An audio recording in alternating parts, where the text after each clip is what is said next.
Fourth മൊഡ്യൂളിൻ്റെ second പാർട്ടാണ്. അതിൽ microwave landing സിസ്റ്റത്തിനെ കുറിച്ചാണ് ഈ വീഡിയോയിൽ എക്സ്പ്ലെയിൻ ചെയ്യുന്നത്. അപ്പം MLS അല്ലെങ്കിൽ മൈക്രോവേവ് ലാൻഡിംഗ് സിസ്റ്റം എന്താണെന്ന് നോക്കാം.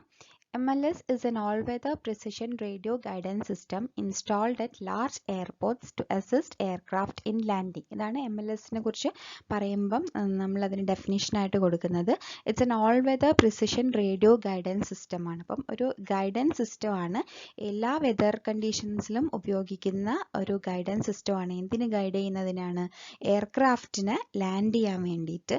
അതായത് പുവർ വെതർ കണ്ടീഷൻസിൽ, വിസിബിലിറ്റി ഇല്ലാത്ത കണ്ടീഷൻസിലും ഒക്കെ വളരെ സേഫായിട്ട് എയർക്രാഫ്റ്റിന് ലാൻഡിങ്ങിന് വേണ്ടിയിട്ട് ഗൈഡ് ചെയ്യുന്ന ഒരു റേഡിയോ ഗൈഡൻസ് സിസ്റ്റമാണ് മൈക്രോവേവ് ലാൻഡിംഗ് സിസ്റ്റം എന്ന് പറയുന്നത്. അപ്പോൾ കഴിഞ്ഞ വീഡിയോയിൽ നമ്മൾ ഇൻസ്ട്രുമെന്റ് ലാൻഡിംഗ് സിസ്റ്റത്തിനെ കുറിച്ച് പറഞ്ഞിട്ടുണ്ടായിരുന്നു. അപ്പം ഇൻസ്ട്രുമെന്റ് ലാൻഡിംഗ് സിസ്റ്റത്തിന്റെ കുറച്ചുകൂടെ അഡ്വാൻസ്ഡ് വേർഷനാണ് ഈ മൈക്രോവേവ് ലാൻഡിംഗ് സിസ്റ്റം എന്ന് പറയുന്നത്. അത് സാധാരണ ലാർജ് എയർപോർട്ട്സിലാണ് അത് ഇൻസ്റ്റാൾ ചെയ്യുന്നത്. സെക്കൻഡ് പോയിന്റ് നോക്കാം. It's developed to overcome the disadvantages of ILS, particularly in busy airports where ground conditions are unfavourable to the operations of ILS. അതായത് ഇത് എന്തിനു വേണ്ടിയിട്ടാണ് ഡെവലപ്പ് ചെയ്തിട്ടുള്ളത്? ILSന്റെ, അതായത് ഇൻസ്ട്രുമെന്റ് ലാൻഡിംഗ് സിസ്റ്റത്തിന്റെ ചില ഡിസഡ്വാൻറ്റേജസിനെ ഓവർകം ചെയ്യാൻ വേണ്ടിയിട്ടാണ് MLS ഡിസൈൻ ചെയ്തിട്ടുള്ളത്. അത് പെർട്ടിക്കുലർലി യൂസ് ചെയ്യുന്നത് ബിസി എയർപോർട്ട്സിലാണ്. എങ്ങനത്തെ ബിസി എയർപോർട്ട്സിൽ? Where ground conditions are unfavourable to the operations of ILS. അതായത് സിമ്പിൾ ഇൻസ്ട്രുമെന്റ് ലാൻഡിംഗ് സിസ്റ്റത്തിന് അൺഫേവറബിൾ ആയിട്ടുള്ള ഗ്രൗണ്ട് കണ്ടീഷൻസ് ഉള്ള ബിസി എയർപോർട്ട്സിലാണ് എന്ത് യൂസ് ചെയ്യുന്നത്? മൈക്രോവേവ് ലാൻഡിംഗ് സിസ്റ്റം യൂസ് ചെയ്യുന്നത്. അപ്പോൾ മൈക്രോവേവ് ലാൻഡിംഗ് സിസ്റ്റം ഡെവലപ്പ് ചെയ്തിട്ടുള്ള തന്നെ ഈ ILSന്റെ ചില കുറവുകളെ, ലിമിറ്റേഷൻസിന് ഓവർകം ചെയ്യാൻ വേണ്ടിയിട്ടാണ്. ILSന്റെ ഒരു ലിമിറ്റേഷൻ എന്താണെന്ന് വെച്ച് കഴിഞ്ഞാൽ ILS ഇസ് സൈറ്റ് സെൻസിറ്റീവ്. അതായത് അതായത് എയർപോർട്ടിന്റെ സൈറ്റിന് സെൻസിറ്റീവ് ആണ് ഇൻസ്ട്രുമെന്റ് ലാൻഡിംഗ് സിസ്റ്റം എന്ന് പറയുന്നത്. അതായത് ഹില്ലി ഏരിയാസിൽ, അതേപോലെ ബാക്കി ചുറ്റുവട്ടത്ത് ബിൽഡിങ്സ് ഉള്ള ഏരിയ, അങ്ങനത്തെ എയർപോർട്ട്സിൽ, ചെറിയ എയർപോർട്ട്സിലൊന്നും എന്ത് ചെയ്യാൻ പറ്റൂല, ഈ ഇൻസ്ട്രുമെന്റ് ലാൻഡിംഗ് സിസ്റ്റം യൂസ് ചെയ്യാൻ പറ്റൂല. ബിക്കോസ് അതിന് ഒരുപാട് ലാർജ് ഏരിയ അക്വയർ ചെയ്യേണ്ടി വരും. അതേപോലെ തന്നെ ചുറ്റുവട്ടത്ത് കുറേ ഏരിയയിലേക്ക് ബിൽഡിങ്സും ഇതൊന്നും ഉണ്ടാവാൻ പാടില്ല. കാരണം ഈ ILSന്റെ സിഗ്നൽസ് ഇതുമായിട്ട് ഇന്റർഫറൻസ് വരാനുള്ള ചാൻസ് ഉണ്ട്. Because it's operates in VHF and UHF bands. അതായത് very high frequency and ultra high frequency ആണ് എന്തിൽ യൂസ് ചെയ്യുന്നത്? ഇൻസ്ട്രുമെന്റ് ലാൻഡിംഗ് സിസ്റ്റത്തിൽ യൂസ് ചെയ്യുന്നത്. ഈ രണ്ട് ബാൻഡ്സ് യൂസ് ചെയ്യുമ്പം എന്ത് ചെയ്യും? ഈ സറൗണ്ടിങ് ടെറൈൻ, അതായത് ചുറ്റുവട്ടത്തിലെ ഏരിയന്റെ സ്വഭാവം, ഇതൊക്കെ എന്ത് ചെയ്യും? It's plays an important role in shaping the beam. അതായത് ഈ സിഗ്നൽസ് ബീംസിനെ ഷേപ്പ് ചെയ്യുന്നതിൽ ഈ ടെറൈൻ്റെ ഒരു പ്രത്യേകത, സറൗണ്ടിങ് ടെറൈൻ്റെ ഒരു പ്രത്യേകത എന്ത് ചെയ്യും? ഇതിന് നന്നായിട്ട് എഫക്റ്റ് ചെയ്യും. അതായത് അതിൽ സിഗ്നൽ ഇന്റർഫറൻസ് വരാനുള്ള ചാൻസ് ഉണ്ട്. അതായത് ഹില്ലി ഏരിയാസ്, അതേപോലെ ചുറ്റുവട്ടത്തെ ബിൽഡിങ്സ് ഉള്ള ഏരിയാസിലൊക്കെ എയർപോർട്ട്. അപ്പം ILS ഉപയോഗിക്കണമെങ്കിൽ ഒരു എയർപോർട്ടിന് വേണ്ടിയിട്ട് ഒരുപാട് സ്ഥലം, ലാർജ് ഏരിയ എന്ത് ചെയ്യേണ്ടി വരും? അക്വയർ ചെയ്യേണ്ടി വരും. മൈക്രോവേവ് ലാൻഡിംഗ് സിസ്റ്റം ആണെങ്കിൽ അവിടെ എന്താണ് ഉപയോഗിക്കുന്നത്? മൈക്രോവേവ് സിഗ്നൽസ് ആണ് യൂസ് ചെയ്യുന്നത്. പിന്നെയുള്ള ILSന് 40 ചാനൽസ് അത് പ്രൊവൈഡ് ചെയ്യുന്നുള്ളൂ. But MLS can accommodate 200 channels. Next, നേരത്തെ പറഞ്ഞു മൈക്രോവേവ് ലാൻഡിംഗ് സിസ്റ്റം എന്ന് പറഞ്ഞാൽ മൈക്രോവേവ് ഫ്രീക്വൻസി റേഞ്ചിൽ ഇലക്ട്രോ മാഗ്നറ്റിക് റേഡിയേഷൻ ആണ് യൂസ് ചെയ്യുന്നത്. ദാറ്റ് ഈസ് 5031, അതായത് 5031 മുതൽ 5090.7 MHz റേഞ്ചിലുള്ള ആ ഫ്രീക്വൻസി റേഞ്ചിലുള്ള സിഗ്നൽസ്, അതായത് വെരി ഹൈ ഫ്രീക്വൻസി സിഗ്നൽസ് ആണ് ഈ മൈക്രോവേവ് ലാൻഡിംഗ് സിസ്റ്റത്തിൽ ഉപയോഗിക്കുന്നത്. അപ്പം ഫ്രീക്വൻസി കൂടുന്നതുകൊണ്ട് തന്നെ വേവ് ലെങ്ത് എന്തായിരിക്കും? കുറവായിരിക്കും. അപ്പോൾ because of small wave length the antennas are small. അപ്പോൾ വേവ് ലെങ്തിനനുസരിച്ചിട്ടാണ് നമ്മൾ ആൻറ്റിനേൻ്റെ സൈസ് ഡിറ്റർമൈൻ ചെയ്യുന്നത്. അപ്പോൾ ഇവിടെ സ്മോൾ വേവ് ലെങ്ത് ആയതുകൊണ്ട് തന്നെ എന്താണ്? ചെറിയ ആൻറ്റിനാസ്, ILSനെ കമ്പയർ ചെയ്യുമ്പോൾ ചെറിയ ആൻറ്റിനാസ് യൂസ് ചെയ്താൽ മതി ഇതിന്, മൈക്രോവേവ് ലാൻഡിംഗ് സിസ്റ്റത്തിന്. In MLS, aircraft determines its location on board from the signals that are emitted from the ground. അതായത് ഈ മൈക്രോവേവ് ലാൻഡിംഗ് സിസ്റ്റത്തിൽ എയർക്രാഫ്റ്റ് അതിൻ്റെ പൊസിഷൻ, അത് എവിടെയാണ് നിൽക്കുന്നത് ലാൻഡിംഗ് സമയത്ത്, അത് എവിടെയാണ് ഉള്ളത് എന്നുള്ളതിൻ്റെ പൊസിഷൻ ഡിറ്റർമൈൻ ചെയ്യുന്നത് എന്തിനെ ബേസ് ചെയ്തിട്ടാണ്? ഗ്രൗണ്ടിൽ നിന്നും എമിറ്റ് ചെയ്ത് വരുന്ന സിഗ്നൽസിനെ ബേസ് ചെയ്തിട്ടാണ് എന്ത് ചെയ്യുന്നത്? ഈ എയർക്രാഫ്റ്റ് അതിൻ്റെ പൊസിഷൻ നിർണ്ണയിക്കുന്നത്. അതെങ്ങനെ കാൽക്കുലേറ്റ് ചെയ്യുന്നത്? Aircraft calculates its elevation, azimuth and distance. Elevation എന്ന് പറഞ്ഞു കഴിഞ്ഞാൽ വെർട്ടിക്കൽ ആംഗിളിനെയാണ് നമ്മൾ എലിവേഷൻ എന്ന് പറയുന്നത്.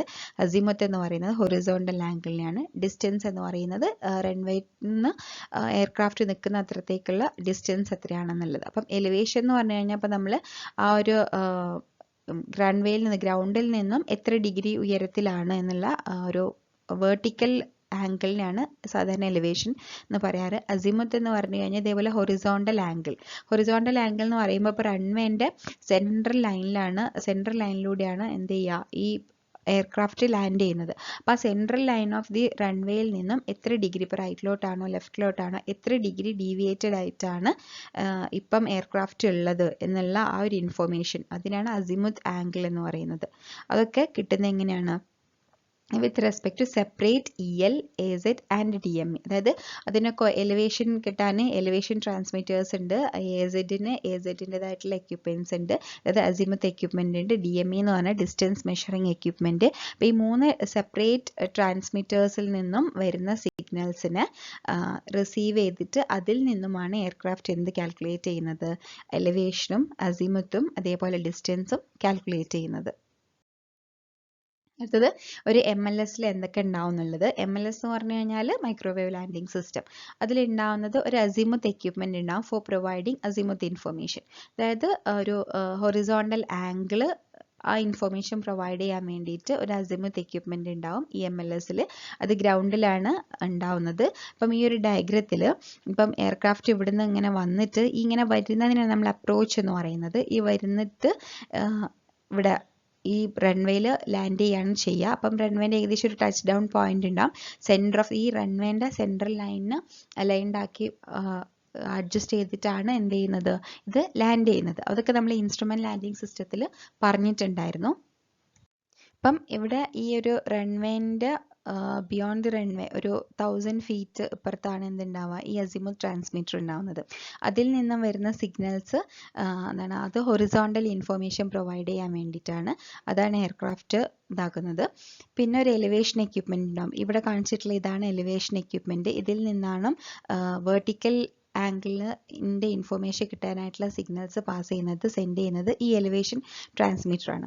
പിന്നെ ഉള്ളത് ഒരു ബാക്ക് അസിമുത്ത് ഉണ്ട്. Back azimuth providing azimuth angle information to aircraft that have missed approach. അപ്പം മിസ്ഡ് അപ്രോച്ച് എന്ന് പറഞ്ഞു കഴിഞ്ഞാൽ ഇപ്പോൾ ഈ ഡയഗ്രത്തിൽ കാണിച്ചിട്ടുണ്ട്, എയർക്രാഫ്റ്റ് ഇങ്ങനെ വന്നിട്ട് ഇവിടെ കറക്റ്റ് എല്ലാ കണ്ടീഷൻസും ഓക്കെ ആണെങ്കിൽ അത് എന്ത് ചെയ്യും, അത് ഇവിടെ ഒരു ടച്ച് ഡൗൺ പോയിന്റിൽ അതിന് ഒരു ഡിറ്റർമൈൻഡ് ടച്ച് ഡൗൺ പോയിന്റിനായിരിക്കും അതിൽ തട്ടിയിട്ട് ലാൻഡ് ചെയ്യും. അപ്പം ചില കേസസിൽ ഈ കമ്മ്യൂണിക്കേഷൻ ക്ലിയർ ആവാത്തതും അല്ലെങ്കിൽ അത് കറക്റ്റ് സമയത്ത് അലൈൻ ചെയ്യാൻ പറ്റാത്തത്, അങ്ങോട്ടും ഇങ്ങോട്ടുള്ള ഗ്രൗണ്ടുമായിട്ടുള്ള കമ്മ്യൂണിക്കേഷൻ മിസ്സാവുക, എന്തെങ്കിലും കാരണവശാൽ എയർക്രാഫ്റ്റിന് കറക്റ്റ് സമയത്ത് ലാൻഡ് ചെയ്യാൻ പറ്റിയിട്ടില്ലെങ്കിൽ അതിനാണ് നമ്മൾ മിസ്ഡ് അപ്രോച്ച് എന്ന് പറയുന്നത്. ആ ഒരു ലാൻഡിങ് പ്രൊസീജിയർ ടെർമിനേറ്റ് ചെയ്തിട്ട്, അപ്പം അങ്ങനെ ഉണ്ടാകുന്ന സമയത്ത് ഈ പൈലറ്റ് അത് ഗ്രൗണ്ട് സ്റ്റേഷനിൽ അറിയിക്കും മിസ്ഡ് അപ്രോച്ച് ഉണ്ടെന്ന്. അപ്പോൾ അവർ അതിനൊരു മിസ്ഡ് അപ്രോച്ച് വന്നു കഴിഞ്ഞാൽ അതിന് കുറച്ച് പ്രൊസീജിയേഴ്സ് ഉണ്ട്. വീണ്ടും ഹൈറ്റിലോട്ട് പൊങ്ങിയിട്ട് ഒരു 2 റൗണ്ട് കറങ്ങിയിട്ട് വന്നിട്ട് തിരിച്ച് ലാൻഡ് ചെയ്യുക. അപ്പം അതിൻ്റെ കുറച്ച് പ്രൊസീജിയേഴ്സ് ഉണ്ട്. അപ്പം അങ്ങനത്തെ കണ്ടീഷനിൽ എന്താണ് അതിൻ്റെ ബാക്ക് അസിമുത്ത്, ഇപ്പം ഇങ്ങനെ വന്നു കഴിഞ്ഞാൽ ഡയറക്റ്റ് ഇങ്ങനെ വന്ന് ലാൻഡ് ചെയ്യുകയാണെങ്കിൽ ഈ ഒരു അപ്രോച്ച് അസിമുത്ത് ഇൻഫർമേഷൻ കൊടുക്കുന്നത് ഇതാണ്. ഇനി ഒരു മിസ്ഡ് അപ്രോച്ച് കേസിൽ ഇപ്പോൾ ഇങ്ങനെ വന്നിട്ട് ഇതിന് ലാൻഡ് ചെയ്യാൻ പറ്റിയിട്ടില്ല, ലാൻഡ് ചെയ്യാൻ പറ്റാതെ കുറച്ചുകൂടി ഇങ്ങോട്ട് പോയിട്ട് കുറച്ച് ഉയരത്തിലേക്ക് പോയിട്ട് ഫ്ലൈ ചെയ്തിട്ട് വീണ്ടും ഒരു റൗണ്ട് കറങ്ങിയിട്ട് വീണ്ടും വന്നിട്ട് ലാൻഡിങ്ങിന് ശ്രമിക്കുക. അങ്ങനത്തെ കേസസിലൊക്കെ ഈ ഒരു ഇങ്ങോട്ടുള്ള ഇൻഫർമേഷൻ, അപ്പോൾ നേരത്തെ സാധാരണ ലാൻഡ് ചെയ്യാൻ വരുന്ന സമയത്ത് ഇവിടെ നിന്നുള്ള ട്രാൻസ്മിറ്റർ ഇങ്ങോട്ടാണ് ട്രാൻസ്മിറ്റ് ചെയ്യുക. അപ്പോൾ ഈ ഡയഗ്രത്തിൽ കാണാം ഇവിടുന്ന് പോകുന്ന ബീമാണ്, ഇത്രയും ഏരിയ ആണ് ഇത് എന്ത് ചെയ്യുന്നത്, സിഗ്നൽ ട്രാൻസ്മിറ്റ് ചെയ്യുന്നത്. അതായത് ഇവിടുന്ന് വരുന്ന ഒരു സിഗ്നൽസ് ഉണ്ടായിരിക്കും, ആ ഒരു ബീം അതിങ്ങനെ സ്കാൻ ചെയ്യും, ഇവിടുന്ന് ഇങ്ങോട്ടും ഇങ്ങനെ ടു ആൻഡ് ഫ്രോ സ്കാനിങ് നടക്കും. അതേപോലെ ഈ എലിവേഷൻ ഇൻഫർമേഷൻ പ്രൊവൈഡ് ചെയ്യുന്നതും മുകളിലോട്ടും താഴോട്ടും ഇങ്ങനെ ഒരു പെർട്ടിക്കുലർ ഡിഗ്രിയിൽ അത് എന്ത് ചെയ്യും, സ്കാൻ ചെയ്യും. അപ്പോൾ ഇത്രയും ഏരിയ മൊത്തം ഈ ഒരു ഇത്രയും ഏരിയയിൽ ഇത്രയും ഹൈറ്റിൽ എന്തുണ്ടായിരിക്കും, ഈ എലിവേഷൻ എക്യുപ്മെന്റിന്റെയും അസിമുത്ത് എക്യുപ്മെന്റിന്റെയും സിഗ്നൽസ് കവർ ചെയ്തിട്ടുണ്ടായിരിക്കും. അപ്പം ആ ഏരിയയിൽ പ്രവേശിക്കുന്ന എയർക്രാഫ്റ്റ് സിഗ്നൽ കിട്ടുകയും അത് ആംഗിളൊക്കെ കാൽക്കുലേറ്റ് ചെയ്തിട്ട് അത് കറക്റ്റ് സെൻറ്റർ ലൈൻ ആക്കുകയാണ് ചെയ്യുന്നത്. അപ്പം ഇൻ കേസ് അതൊരു മിസ്ഡ് അപ്രോച്ച് ആയിക്കഴിഞ്ഞാൽ ആ സമയത്ത് മിസ്ഡ് അപ്രോച്ച് വരുന്ന സമയത്ത് ഫോളോ ചെയ്യേണ്ട കുറച്ച് പ്രൊസീജിയേഴ്സ് ഉണ്ട്. അത് ഫോളോ ചെയ്യുന്ന സമയത്ത് ഇങ്ങോട്ടുള്ള ഈ ബാക്കിലോട്ടുള്ള, അപ്പോൾ ഇവിടെ ഒരു ബാക്ക് അസിമുത്ത് ട്രാൻസ്മിറ്റർ ഉണ്ട്, ഇത് കവർ ചെയ്യുന്ന ഏരിയ ആണ് ഇങ്ങോട്ട് കാണിച്ചിട്ടുള്ളത്. ഇത്രയും ഏരിയനെ അത് കവർ ചെയ്യൂല, ഇത് കുറച്ച് ഏരിയ ഇങ്ങോട്ട് തിരിച്ച് ബാക്കിലോട്ട് കവർ ചെയ്യും. അതായത് ഇവിടുന്ന് എത്ര ദൂരം റൺവേയിൽ നിന്ന് എത്ര ദൂരം പിന്നിട്ടു, എത്ര ഹൈറ്റിലാണ്, അങ്ങനത്തെ മിസ്ഡ് അപ്രോച്ചിൻ്റെ കേസിൽ ഒരു ഹൊറിസോണ്ടൽ ഇൻഫോർമേഷൻ, അതായത് സെൻട്രൽ ലൈനിൽ നിന്നും റൺവേൻ്റെ സെൻട്രൽ ലൈനിൽ നിന്നും ഇപ്പോൾ എത്ര ഡിഗ്രി അങ്ങോട്ടാണോ ഇങ്ങോട്ടാണോ അങ്ങനത്തെ ഇൻഫോർമേഷൻസ് ഒക്കെ ഈ മിസ്ഡ് അപ്രോച്ചിൻ്റെ കേസിൽ പ്രൊവൈഡ് ചെയ്യാൻ വേണ്ടിയിട്ടാണ് ഈ ബാക്ക് അസിമുത്ത് യൂസ് ചെയ്യുന്നത്. അപ്പം ബാക്ക് അസിമുത്ത് ട്രാൻസ്മിറ്റർ യൂസ് ചെയ്യുന്നത്. അപ്പം അങ്ങനെ ഒരു സംവിധാനം കൂടി എന്തിലുണ്ട്, ഈ മൈക്രോവേവ് ലാൻഡിംഗ് സിസ്റ്റത്തിലുണ്ട്. അതായത് ഇങ്ങോട്ട് പോയാൽ ഈ റൺവേയിൽ നിന്നും എത്ര ഡിസ്റ്റൻസിലാണ് പോകുന്നത് അങ്ങനത്തെ കണ്ടീഷൻസ് വരുമ്പോൾ.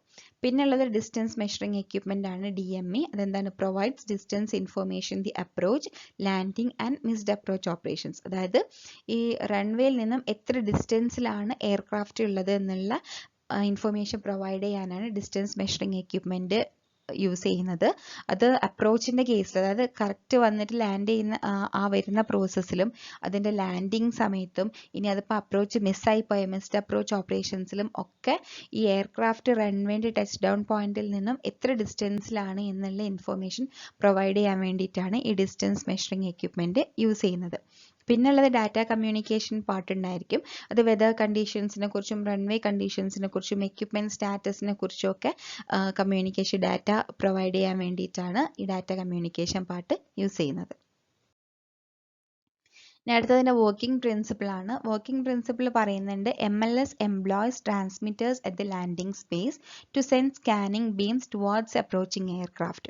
അതായത് ഈ MLS ഈ ട്രാൻസ്മിറ്റേഴ്സ് നമ്മൾ പറഞ്ഞു 3 ട്രാൻസ്മിറ്റേഴ്സ് ഉണ്ട്. അപ്പോൾ മെയിനായിട്ട് 2 എണ്ണമാണ് ഈ റൺവേൻ്റെ ഇപ്പുറത്ത് റൺവേ കഴിയുന്ന എൻഡിൽ ഒരു 1000 ഫീറ്റ് വിട്ടിട്ട് ഒരു അസിമുത്ത് ട്രാൻസ്മിറ്റർ ഉണ്ടായിരിക്കും.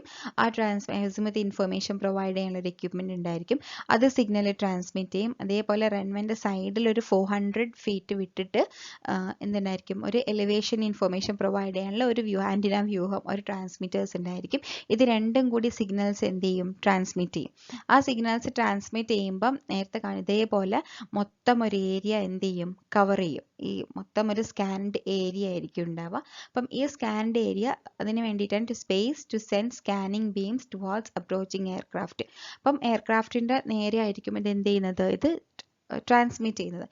അതിങ്ങനെ ട്രാൻസ്മിറ്റ് ചെയ്ത് അവിടെ ഒരു ഫീൽഡ് മൊത്തം ഇങ്ങനെ ഉണ്ടായിരിക്കും. ഈ മൈക്രോവേവ് വരുന്ന ആ ഒരു സിഗ്നലിൻ്റെ പ്രസൻസ് അത്രയും ഏരിയയിൽ ഉണ്ടായിരിക്കും.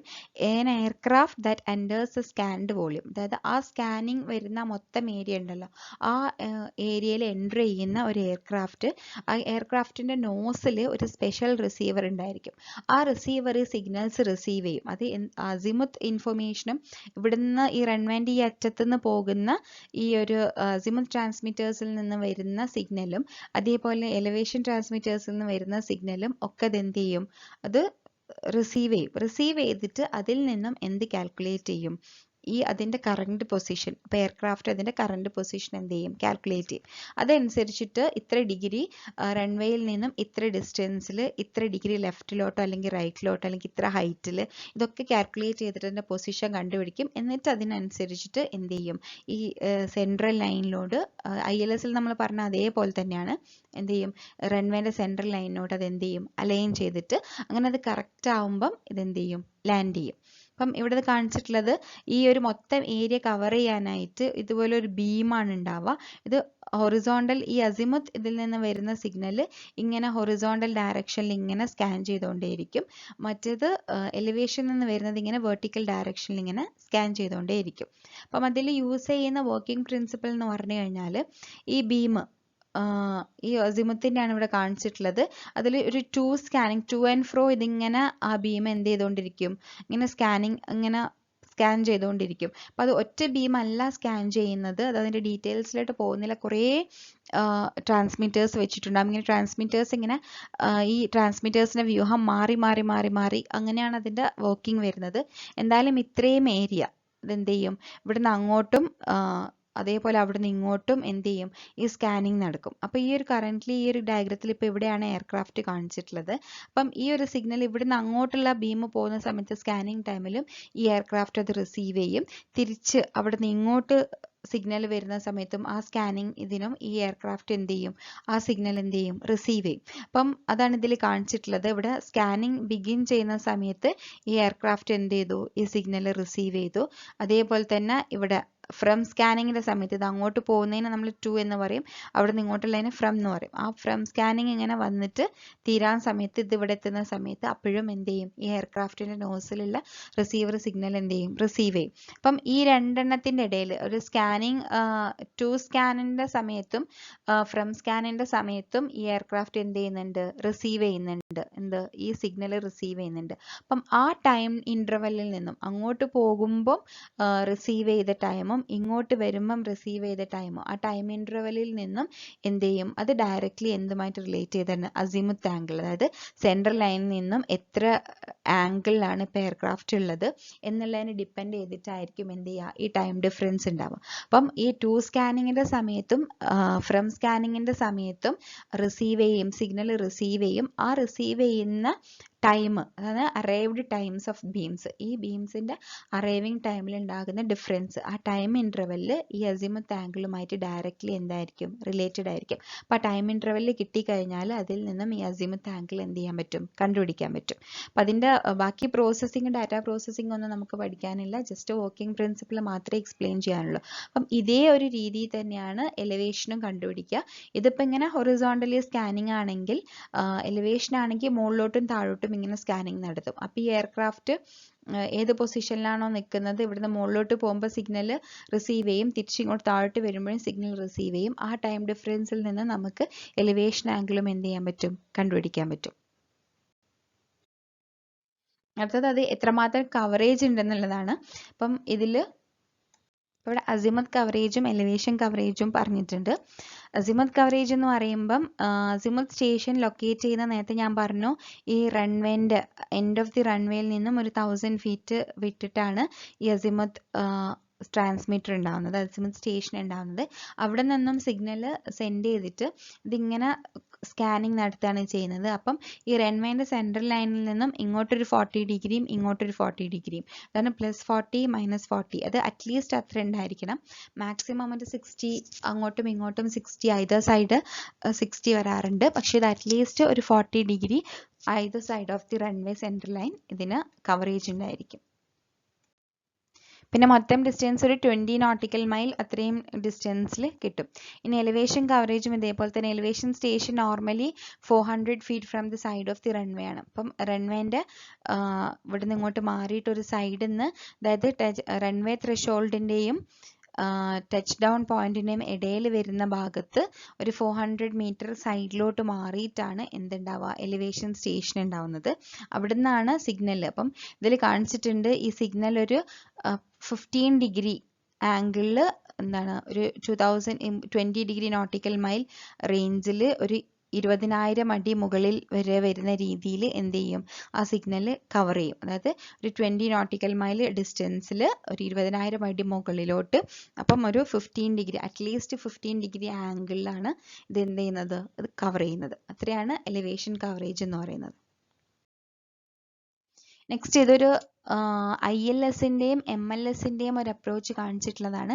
അപ്പം ILS നമ്മൾ പാർട്ട് 1-ൽ എക്സ്പ്ലെയിൻ ചെയ്തതായിരുന്നു. അപ്പം അതിൻ്റെ ഒരു പ്രത്യേകത എന്ന് പറഞ്ഞു കഴിഞ്ഞാൽ അത് കുറഞ്ഞ ഏരിയ മാത്രമേ എന്ത് ചെയ്യുള്ളൂ, കവർ ചെയ്യുള്ളൂ. അപ്പോൾ ഇതാണ് ILS-ൻ്റെ റെപ്രസെൻറ്റേഷൻ കാണിച്ചിട്ടുള്ളത്. അപ്പം ഇത് ILS ആണ് ഒരു ഗൈഡൻസ് സിസ്റ്റം ആയിട്ട് യൂസ് ചെയ്യുന്നതെങ്കിൽ എല്ലാ എയർക്രാഫ്റ്റും ഇങ്ങനെ, ഇപ്പോൾ ഒരു ഭയങ്കര ബിസി എയർപോർട്ടിലൊക്കെ ആണെങ്കിൽ ചെറുതും വലുതുമായിട്ടുള്ള ഒരുപാട് എയർക്രാഫ്റ്റ്സ് വരും. അപ്പം ഇതൊക്കെ എന്ത് ചെയ്യണം, ഈ ഒരു ഇത്രയും ഏരിയയിലേ അതിൻ്റെ സിഗ്നൽസ് ഉണ്ടാവുള്ളൂ. അപ്പം ഇതിങ്ങനെ അലൈൻ ചെയ്തിട്ട് ഇതെന്ത് ചെയ്യണം, അതിന് ഓരോന്നിനും ഡിലേ വരും. ഇങ്ങനെ 1 by 1 ആയിട്ട് ഓരോന്നും കഴിഞ്ഞിട്ട് വേറെ ഒന്നിനും എന്ത് ചെയ്യാൻ പറ്റുള്ളൂ, ഇതിലോട്ട് ലാൻഡിങ് നടത്താൻ പറ്റുള്ളൂ. അപ്പം ഈ ഒരു ഏരിയ പിടിച്ചിട്ട് തന്നെ വരണം. ഈ MLS ആണെങ്കിൽ ഇതിനെ കമ്പയർ ചെയ്യുമ്പം ഇത്രയും വൈഡ് ഏരിയ ഇതിന് കവറേജ് ഉണ്ട്. അപ്പം ഇവിടുന്നും ഒക്കെ വരുന്ന എയർക്രാഫ്റ്റിന് എന്ത് ചെയ്യാൻ പറ്റും, ആ സിഗ്നൽസിന് റിസീവ് ചെയ്യാൻ പറ്റും. അതുകൊണ്ട് തന്നെ പൈലറ്റിന് അയാളുടെ അപ്രോച്ച് ഏതാണെന്ന് സെലക്ട് ചെയ്യാനുള്ള ഒരു ഓപ്ഷനും ഇതിലുണ്ട്, ഈ മൈക്രോവേവ് ലാൻഡിംഗ് സിസ്റ്റത്തിലുണ്ട്. അപ്പോൾ ഇതിൽ പല പാത്തും കാണിക്കുന്നുണ്ട്, ഇവിടുന്ന് വരുന്നുണ്ട്. അപ്പോൾ ഇവിടേക്ക് സിഗ്നൽസ്, ഇത്രയും ഏരിയയിൽ സിഗ്നൽസ് കിട്ടുന്നതുകൊണ്ട് ആ ഒരു ഏരിയയിൽ എൻ്റർ ചെയ്യുമ്പോൾ തന്നെ എയർക്രാഫ്റ്റിന് ആ സിഗ്നൽസ് കിട്ടുകയും അതിൻ്റെ കറൻറ്റ് പൊസിഷൻ അതിന് മനസ്സിലാക്കി കാൽക്കുലേറ്റ് ചെയ്തെടുക്കാനും സെൻട്രൽ ലൈനുമായിട്ട് അലൈൻ ചെയ്യാനും പറ്റും. അതേസമയം ILS ആണെങ്കിൽ ഇത്രയും ഏരിയ കവർ ചെയ്യില്ല, ഇത്രയും ഇങ്ങനെ ഇങ്ങനെ ഒരു ഏരിയ, വൈഡ് റേഞ്ച് ഇല്ല, നാരോ ഒരു റേഞ്ചേ ഉള്ളൂ. അപ്പം ഈ ഒരു റേഞ്ച് കിട്ടുന്ന രീതിയിൽ തന്നെ എന്ത് ചെയ്ത് വരണം, ഇത് അലൈൻ ചെയ്ത് വരണം. അപ്പോൾ കുറേ എണ്ണം ഉണ്ടാവുമ്പം എന്ത് ചെയ്യും, ഒക്കെ ഇങ്ങനെ 1 by 1 ആയിട്ട് ഒരു ഡിലേ അല്ലെങ്കിൽ വെയിറ്റിംഗ് വരും ILS മാത്രമാണെങ്കിൽ. അതുകൊണ്ടാണ് ബിസി എയർപോർട്ട്സിലൊക്കെ, ലാർജ് എയർപോർട്ട്സിൽ ആൻഡ് ബിസി എയർപോർട്ട്സിൽ എന്ത് യൂസ് ചെയ്യണം എന്ന് പറയുന്നത്, ILSന് പകരം MLS യൂസ് ചെയ്യുന്നത്. അടുത്തതിൻ്റെ അഡ്വാൻറ്റേജസ് ആൻഡ് ഡിസഡ്വാൻറ്റേജ് ആണ്. അഡ്വാൻറ്റേജസ് നമ്മൾ നേരത്തെ പറഞ്ഞ പോലെ തന്നെ എന്താണ്, ഇൻ്റർഫറൻസ് പ്രോബ്ലംസ് അത് എന്ത് ചെയ്യും, എലിമിനേറ്റ് ചെയ്യും. പിന്നെ ILSനെ കമ്പയർ ചെയ്യുമ്പോൾ MLS ഗൈഡൻസ് ക്വാളിറ്റി എന്തായിരിക്കും, ഹൈ ആണ്. പിന്നെ ഓൾ വെതറിലും എന്ത് ചെയ്യും, ഇത് ഗൈഡൻസ് പ്രൊവൈഡ് ചെയ്യുന്നുണ്ട്. 200 ചാനൽസ് ഉണ്ട്, മെയിൻ്റനൻസ് ഫ്രീ ആണ് മറ്റേതിനെ കമ്പയർ ചെയ്യുമ്പം. ഓൾ ടൈപ്പ് ഓഫ് എയർക്രാഫ്റ്റിന്, ബിഗ് ആണെങ്കിലും സ്മോൾ ആണെങ്കിലും ഇത് എന്ത് ചെയ്യും, ഇത് ഗൈഡൻസ് പ്രൊവൈഡ് ചെയ്യാൻ MLS പറ്റുന്നുണ്ട്. അതുകൊണ്ട് തന്നെ സിഗ്നിഫിക്കൻറ്റ് ഫ്യൂവലും ടൈമും ഒക്കെ എന്ത് ചെയ്യാൻ പറ്റും, സിഗ്നിഫിക്കൻ്റ് ആയിട്ട് സേവ് ചെയ്യാൻ പറ്റും. പിന്നെ വൈഡ് കവറേജ് ഗൈഡൻസ് കവറേജ് എന്ന് പറയുന്നത് നേരത്തെ ഡയഗ്രത്തിൽ കാണിച്ച പോലെ തന്നെ വൈഡ് കവറേജ് പ്രൊവൈഡ് ചെയ്യാൻ മൈക്രോവേവ് ലാൻഡിംഗ് സിസ്റ്റത്തിന് പറ്റും. അതേപോലെ അതിൻ്റെ ഡിസഡ്വാൻറ്റേജ് എന്ന് പറയുന്നത് കുറച്ച് കോസ്റ്റ്ലി ആണ്. ഒരു മൈക്രോവേവ് ലാൻഡിംഗ് സിസ്റ്റം ഇംപ്ലിമെൻറ്റ് ചെയ്യണമെങ്കിൽ ILSനെ കമ്പയർ ചെയ്യുമ്പം ഇതിന് കോസ്റ്റ് കുറച്ച് കൂടുതലായിരിക്കും. ഇത്രയാണ് മൈക്രോവേവ് ലാൻഡിംഗ് സിസ്റ്റത്തിനെ കുറിച്ച് എക്സ്പ്ലെയിൻ ചെയ്യാനുള്ളത്. Thank you.